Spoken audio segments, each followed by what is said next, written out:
एक थिस्सलुनीकियों 4:3-8। क्योंकि परमेश्वर की इच्छा ये है कि तुम पवित्र बनो, अर्थात व्यभिचार से बचे रहो, और तुम में से हर एक पवित्रता और आदर के साथ अपनी पत्नी को प्राप्त करना जाने। और ये काम अभिलाषा से नहीं, और न उन जातियों के समान जो परमेश्वर को नहीं जानती। प्रभु में मेरे प्रियो भाइयों और बहनों, परमेश्वर की इच्छा है कि हम एक ऐसा जीवन जिएं जो उसे प्रसन्न करे। और उसकी सबसे स्पष्ट आज्ञाओं में से एक ये है कि हम पवित्रता में जिएं। पद 3, विशेष रूप से यौन पवित्रता में। लेकिन हम एक ऐसी दुनिया में रहते हैं जो इसके ठीक विपरीत बातों से भरी हुई है, अपवित्रता से। आज हमें अपने समय की सबसे बड़ी आत्मिक लड़ाइयों में से एक पर स्पष्ट होने की आवश्यकता है। वो है बुरी अभिलाषा के खिलाफ लड़ाई। पहला बिंदु, ये अभिलाषा क्या है?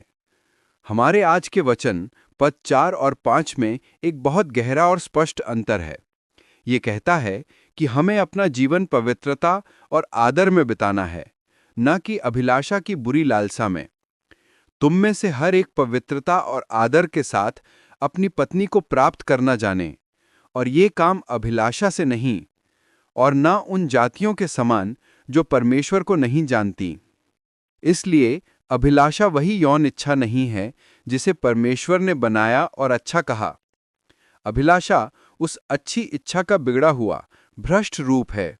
ये वो यौन इच्छा है जिसमें से पवित्रता और आदर को निकाल दिया गया हो। इसके आधार पर हमारी बाइबलीय विभाषा ये है कि अभिलाषा एक ऐसी यौन इच्छा है जो अपने विषय का अनादर करती है और परमेश्वर की उपेक्षा करती है। अभिलाषा अपने विषय का अनादर करती है। अभिलाषा का उल्टा है आदर। परमेश्वर ने विवाह को आदर की एक जीवन काल की वाचा के रूप में बनाया। अभिलाषा इसके विपरीत उस व्यक्ति को आदर नहीं बल्कि इस्तेमाल करना चाहती है। अभिलाषा परमेश्वर की उपेक्षा करती है। अभिलाषा का दूसरा उल्टा है पवित्रता। पद 5 कहता है कि अभिलाषा में वे लोग जीते हैं जो अन्य जातियों की नाई हैं, जो परमेश्वर को नहीं जानती। पद 4 वाचा देता है कि जो कोई इस पवित्रता की आज्ञा को तुच्छ जानता है, वो परमेश्वर को तुच्छ जानता है। तो जड़ में अभिलाषा परमेश्वर को ना देखना और उसका सम्मान ना करना है। दूसरा बिंदु, अभिलाषा इतनी खतरनाक क्यों है?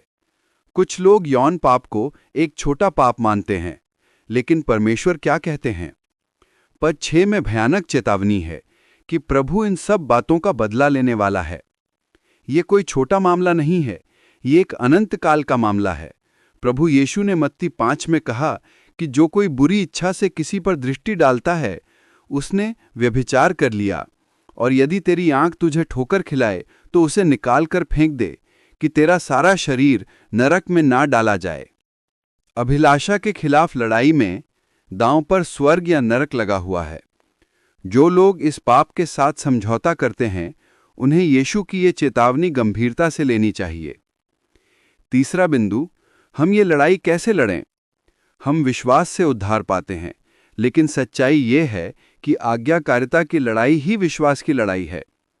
अभिलाषा के खिलाफ लड़ाई वैकल्पिक नहीं है, ये उद्धार के लिए बिल्कुल जरूरी है, क्योंकि ये अविश्वास के खिलाफ लड़ाई है। जो विश्वास आपको नरक से बचाता है, वही विश्वास आपको अभिलाषा की गुलामी से भी छुड़ाता है। ये एक बहुत बड़ा सुसमाचार है। ये केवल ये नहीं कि परमेश्वर हमारे पाप को सहन कर लेते हैं, बल्कि ये है कि वो हमें पाप पर विजय देते हैं। जैसा कि रोमियो 6:14 कहता है, तुम पर पाप की प्रभुता ना होगी, क्योंकि तुम व्यवस्था के अधीन नहीं वरन अनुग्रह के अधीन हो। चौथा बिंदु, हम जीतते कैसे हैं? अगर अभिलाषा के खिलाफ लड़ाई विश्वास की लड़ाई है, तो हम इसे कैसे जीतें? पद 5 हमें इसकी चाबी देता है। अन्य जातियां अभिलाषा में इसलिए जीती हैं क्योंकि वे परमेश्वर को नहीं जानती। अभिलाषा का मूल कारण परमेश्वर को ना जानना है। ये केवल दिमागी ज्ञान नहीं है, ये वो गहरा ज्ञान है जिसके बारे में 2 कुरिन्थियों 4:6 में कहा गया है, परमेश्वर की महिमा के ज्ञान का प्रकाश जो यीशु मसीह के चेहरे से प्रकट होता है। ये एक ऐसा ज्ञान है जो आपके प्राणों को संतुष्ट करता है। ये एक ऐसा प्रेम है जो इतना कीमती है कि कोई भी पाप जो आपको उससे दूर ले जाने की धमकी देता है, वो आपका शत्रु बन जाता है।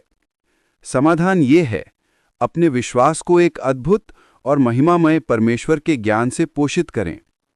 एक प्रचारक की कहानी जिसने अभिलाषा पर विजय पाई, यही बताती है, ना तो अपराध बोध ने और ना ही डर ने उसे आज़ाद किया, बल्कि उसे एहसास हुआ कि उसका पाप उसे परमेश्वर के साथ घनिष्ठता से दूर कर रहा था। यीशु ने कहा, धन्य हैं जिनके मन शुद्ध हैं, क्योंकि वे परमेश्वर को देखेंगे। उसने पाया कि परमेश्वर एक बड़ा आनंद है और उसमें संतुष्टि अभिलाषा के आकर्षण को तोड़ देती है। अभिलाषा के खिलाफ लड़ाई अभिलाषा पर ध्यान केंद्रित करने से नहीं जीती जाती, ये लड़ाई परमेश्वर पर ध्यान केंद्रित करने से जीती जाती है। आज आपको यही प्रतिज्ञा करनी है, अपने विश्वास को पोषित करें, अपनी आंखें परमेश्वर पर लगाएं, उसकी महिमा को देखें, उसमें संतुष्ट हो जाएं, और वो आपके जीवन में पाप की शक्ति को तोड़ देगा और आपको आज़ाद करेगा। आमीन।